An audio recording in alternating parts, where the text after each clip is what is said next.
اعوذ باللہ من الشیطان الرجیم بسم اللہ الرحمن الرحیم محمد الرسول اللہ والذین معہ، یہ وہ جماعت ہے جو اس بیعت کی بنیاد پر وجود میں آئی ہے۔ نوٹ کر لیجیے اس بات کو، یہ بیعت کے تذکرے کے ساتھ اب یہ آیت آ رہی ہے۔ محمد الرسول اللہ صلی اللہ علیہ وسلم ایک بیعت تو وہ لیتے تھے کہ جو کوئی ایمان لاتا تھا ایمان کی بیعت، لیکن جو آپ نے اہل مکہ سے کبھی نہیں لی، بلکہ وہاں تو جس نے بھی کہہ دیا اشہد ان لا الہ الا اللہ واشہد ان محمد رسول اللہ، کوئی فارمل ڈیکلیریشن، کوئی اور اس کے لیے کوئی سمبولک کوئی اقدام نہیں تھا، الا یہ کہ کوئی باہر سے آتا تھا تو بیعت ہوتی تھی۔ اس کے بعد آپ نے بیعت مکے میں دو لی ہیں، بیعت عقبہ اولیٰ، بیعت عقبہ ثانیہ۔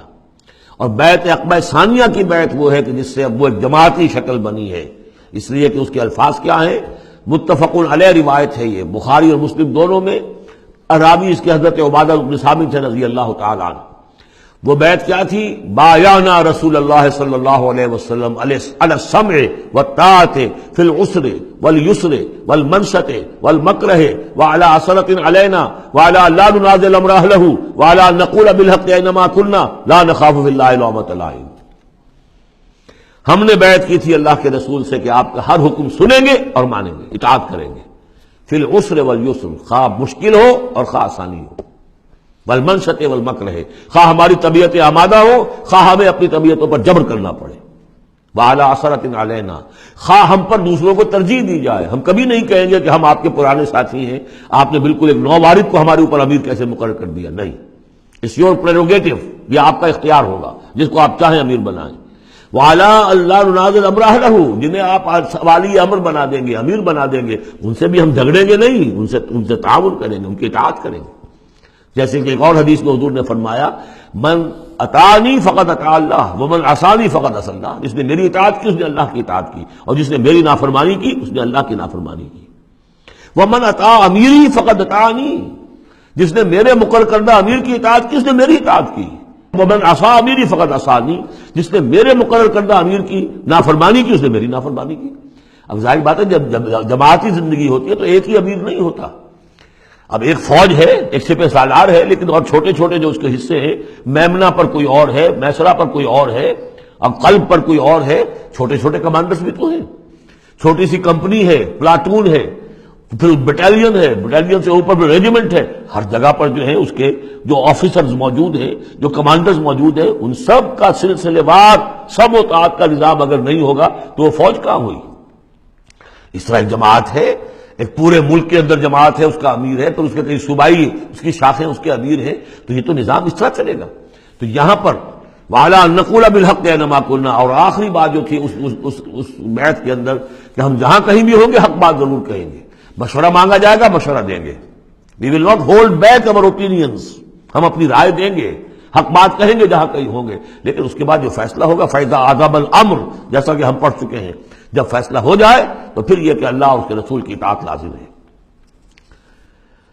تو فرمایا یہ محمد رسول اللہ والذین معہ کی جو جماعت بنی ہے اس شکل میں، اس قتال کے مرحلے کے شروع ہونے سے پہلے، منہج انقلاب نبوی میں اقدام کا مرحلہ جب آیا ہے، پیسو ریزسٹنس جب ایکٹیو ریزسٹنس میں چینج ہو رہی ہے، تو اب وہ ایک نظم جماعت کی شکل ہے، اور وہ بیعت عقبہ ثانیہ کی بنیاد پر وجود میں آیا۔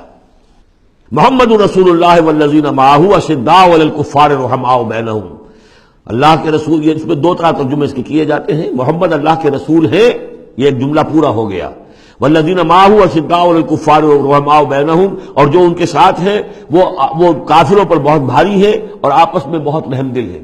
اور ایک ترجمہ یہ بھی ہے کہ محمد رسول اللہ والذین معہ، یہ سب مل کر مبتدا بنی، اللہ کے رسول محمد اور جو ان کے ساتھ ہیں ان سب کی شان یہ ہے کہ اشداء علی الکفار رحماء بینہم، وہ کفار کے حق میں بڑے سخت ہیں لیکن آپس میں بہت رحم دل ہے، رحیم ہے، شفیق ہے۔ یہ ہم پڑھ چکے ہیں سورہ مائدہ میں بھی، اذلۃ علی المؤمنین اعزۃ علی الکافرین، اہل ایمان کے حق میں وہ بہت ہی نرم خو ہو، حلقہ یاراں تو بریشم کی طرح نرم، رزم حق و باطل ہو تو فولاد ہے مومن۔ یہ شان جو ہے بندہ مومن کی قرآن مجید میں دو جگہ آئی ہے۔ تراہم رکعا سجدا یبتغون فضلا من اللہ ورضوانا، تم دیکھو گے ان کو کبھی سجدے میں گرے ہوئے ہوں گے اور کبھی رکوع کر رہے ہوں گے، وہ اپنے رب کے فضل کے متلاشی رہتے ہیں ہر دم ہر آن، اور اللہ کی رضا چاہتے ہیں. سیماہم فی وجوہہم من اثر السجود، اور ان کی جو نشانی ہے وہ ان کے چہروں میں جو اثرات پیدا ہوتے ہیں سجدے سے. سجدے سے عام طور پر تو خیال یہ ہوتا ہے کہ یہی جو گھٹا پڑ جاتا ہے یہی سجدے کا نشان ہے، لیکن اس کے علاوہ بھی نمازیوں کے چہرے میں ان کی نماز کی ایک کیفیت ہوتی ہے، نورانیت ہوتی ہے کہ جو ان کے چہروں کے اندر موجود ہوتی ہے. ذالک مثلہم فی التوراۃ، یہ ہے ان کی مثال اور تمثیل جو تورات میں آئی تھی. ومثلہم فی الانجیل، اور انجیل میں جو ان کی مثال دی گئی تھی وہ یہ ہے کزرع اخرج شطأہ، جیسے ایک کھیتی وہ اپنا پٹھا نکالتی ہے، فآزرہ، پھر اسے گاڑھا کرتی ہے، فاستغلظ، اور فاستوى، اس کو مضبوط کرتی ہے اور پھر اسے گاڑھا کرتی ہے، فاستوى علی سوقہ، پھر اپنی نال پر کھڑی ہو جاتی ہے. چھوٹی سی کوئی کوپل پھوٹتی ہے، پھر وہ بڑھتی ہے، نرم سی ہے، پھر ذرا اس کا جو تنا بنتا ہے اس کے اوپر پھر کھڑی ہو جاتی ہے سیدھی. یہ جس طریقے سے درجہ بدرجہ یہ جو زراعت ہو رہی ہے، یہ کھیتی ہو رہی ہے، اس کا نتیجہ کیا نکلتا ہے؟ یعجب الزراع، جو زراعت کرنے والا ہے، جو کاشتکار ہے، اسے بڑی بھلی لگتی ہے. آیا آج دیکھا اپنی کھیتی کو اپج آئی ہے، نکل آئی ہے، اس کے بعد یہ کیا بڑھ رہی ہے، پک رہی ہے، اب کھیتی لہرا رہی ہے، اس کے اوپر سٹے آ گئے ہیں. یعجب الزراع لیغیظ بہم الکفار، تاکہ اس سے دل جلے کافروں کا. اب یہاں اس سے واضح ہو گیا یہاں زراع کون ہے. یہ کھیتی صحابہ کرام کی کھیتی ہے جو پھل رہی ہے، پھول رہی ہے، اور اس کا کاشتکار کون ہے؟ محمد الرسول اللہ صلی اللہ علیہ وسلم. تب حضور کے ساتھ آپ کو معلوم ہے کہ جب انتقال ہوا ہے ابو طالب کا تو وہ مشکل 125 آدمی تھے، 150 آدمی تھے. آپ کی ایسی پوزیشن بھی نہیں تھی کہ اپنے بل پر مکے میں رہ سکتے، اسی لیے طائف گئے تھے. کوئی آلٹرنیٹ بیس مل جائے، میں وہاں منتقل کر دوں اپنی اس دعوت کا اور اپنی اس تحریک کا مرکز. لیکن یہ کہ وہاں سے خالی ہاتھ آنا پڑا تھا. ایک وہ دور تھا کہ جس میں پھر ایک مشرک کی امان لے کر مکے میں داخل ہو سکے، مطعم بن عدی کی.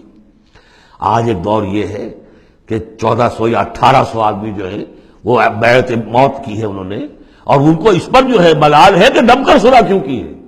ان کی جو حمیت ایمانی ہے اور غیرت ایمانی ہے وہ ملال اس پر ہے. وہ جان بچنے کی کوئی خوشی نہیں ہے انہیں. وہ تو کہے کہ ہم نے دم کر کیوں صلح کریں، ہم اپنی جانیں دینے کے لیے تیار ہیں. کھیتی جو ہے اپج رہی ہے. تو فرمایا کزرع اخرج شطأہ فآزرہ فاستغلظ فاستوى علی سوقہ یعجب الزراع لیغیظ بہم الکفار. وعد اللہ الذین آمنوا وعملوا الصالحات منہم مغفرۃ واجر عظیما. اللہ نے وعدہ کیا ہے ان لوگوں سے جو ایمان لائے اور نیک عمل کیے، ان میں سے جو واقعتاً جنہوں نے ایمان اور عمل صالح کا حق ادا کر دیا، کہ ان کے لیے مغفرت بھی، اجر عظیم بھی ہے. یہاں جو مولانا عثمانی صاحب نے حاشیہ لکھا مجھے بہت پسند آیا کہ اگرچہ حضور کے سارے ساتھی جو ہیں وہ سب کے سب وہی تھے کہ جو ایمان اور عمل صالح کا حق ادا کر چکے تھے، پھر بھی منہم کی ایک قید لگا کر گویا کہ ان کو یہ بات بتا دی گئی ہے کہ اصل معاملہ ہے کہ موت تک انسان قائم رہے اس پر، مبادا بعد میں کہیں کسی کے اندر کوئی تزلزل پیدا ہو جائے. ورنہ یہ کہ اگر کسی کو اس طرح کا یقین دلا دیا جائے تو اس سے تو یہ کہ پھر اطمینان پیدا ہو جائے گا. ہونا یہ چاہیے کہ آخری وقت تک ڈرتا رہے آدمی، بین الخوف والرجا کی کیفیت رہے کہ کہیں ایسا نہ ہو کہ میں پھر کہیں آج جس مقام پر اللہ نے مجھے پہنچا دیا ہے کہیں پاؤں پھسل جائے. مغفرت و اجر عظیم کا اللہ نے وعدہ فرمایا. صدق اللہ العظیم.